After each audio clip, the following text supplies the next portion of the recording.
Hello, Abnormal Investigations. It is a beautiful day outside, let me tell you. I've been really enjoying it out this morning. I've been filming for Wide Open Adventures. It's that time of year, guys.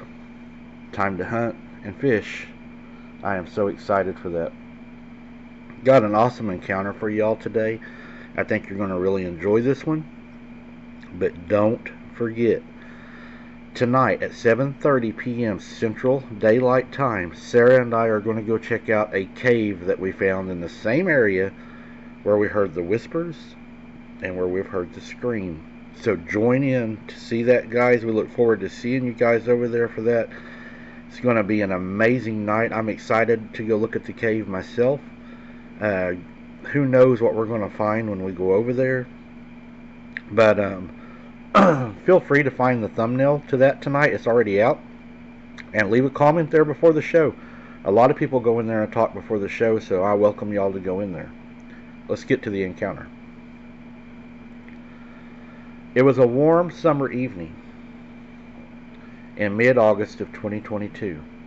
My wife Sarah was inside our house tending to our newborn daughter, Emily, while my son Brandon and I were enjoying the sunset on our front porch.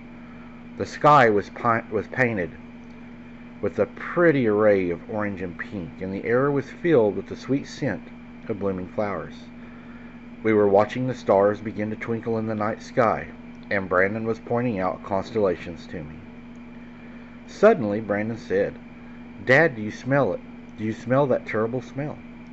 I was about to ask him what he meant when I caught a whiff of it too. It was putrid mix of rotten eggs, and it smelled like roadkill, like something had decayed and was festering in the nearby woods. As we tried to make sense of the foul odor, a blood-screaming howl pierced the air, sending us almost into the house. The sound was like something that I had never heard before. It was primal, raw, and seemed to come from the very depths of the forest. My wife, who had been outside, rushed out to join us, freezing in terror and sight before us. And that's when I saw it. It had to be at least 7 foot tall, half man, half wolf beast standing on its hind legs. Its eyes were fixated on me, and they were yellow, and I'm talking they were yellow. Its brown fur seemed to ripple in the fading light. The creature's face was twisted into a snarl, revealing razor-sharp teeth. It was like something out of a horror movie, and I couldn't believe my eyes. The creature let out another deafening howl, this time directed at my wife before turning to me and vanishing into the night. Brandon, terrified, had already sprinted back to the house, slamming the door behind him. I turned to my wife, still trying to process what we had just seen, and asked, "What was that?" Her response was as scary almost as a beast. She said it looked like a werewolf. I couldn't argue with her. What else could it have been? I had always been skeptical of supernatural creatures, but what we saw that night was undeniable. It was a monster, a creature of legend, and it had stood right in front of us. I haven't seen the creature since that fateful night, but I'm convinced that's exactly what it was. I wish I could have ended the story at this, but curiosity started taking me over. Now remember, I said I hadn't seen the creature since that night. Well, I meant at our property. After the creature vanished into the night, my wife and I stood there in shock, trying to process what we had just seen. We looked at each other, and without saying a word, we knew we had just seen a demon. We went inside, trying to calm down Brandon, who was shaken with fear. We tried to reassure him that everything was okay, but we knew that it wasn't. We knew that we had seen something and we couldn't be explained. We knew that changes around the home would have to be made, and made soon. We did not want this getting into our home, something that didn't belong in our world. The rest of the night was pretty much a blur. We tried to sleep, but we couldn't shake off the feeling of being watched. We kept looking out the window, expecting to see the creature, but it never did come back. The next few days we tried to go about our normal routine, but everything felt different. We were on edge, waiting for something to happen, waiting for the creature to reappear. I started researching, trying to find out what we had seen. I read about werewolves, about folklore and legends, but nothing seemed to really explain what we had experienced. As the days turned into weeks, we started to feel like we were living a nightmare. We were constantly looking over our shoulders, waiting for the creature to come back. We knew we couldn't keep living like this, but we didn't know what to do.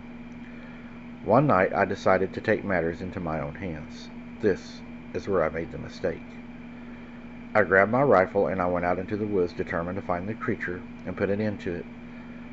But as I walked deeper into the woods and into the forest, I realized that this creature may not even be able to be found. So I started whistling. The woods were dark and menacing, and then I started feeling like I was being watched. Things started happening. Whistles back, crunches, limb snaps. Suddenly, I heard a rustling in the bushes. I raised my rifle, ready to shoot, but as I looked into the eyes of the creature, I froze. It was different this time. Maybe because I was closer, more human-like, and it seemed to be looking at me with a hint of recognition. I can't explain the feeling. And then, as fast as I seen him, everything went black. I woke up laying in the yard. My head was pounding and my body aching. As I slowly sat up, I realized that my clothes were shredded and torn. I had scratch marks all over my body, and I had been bitten by what looked like a dog. And I had no idea what had happened. But whatever this was had to have spared my life, because the bite was around my neck. It was deep enough to make sores, but not deep enough to kill me. The last thing I remembered was going into the woods to hunt for the creature, and now I was here in my yard with no memory of how I got here. I stumbled to my feet, looking around frantically for any sign of what had happened. And that's when I saw it. A piece of torn fabric caught on the fence, and the trail of footprints leading into the woods. They were my footprints, but they were different.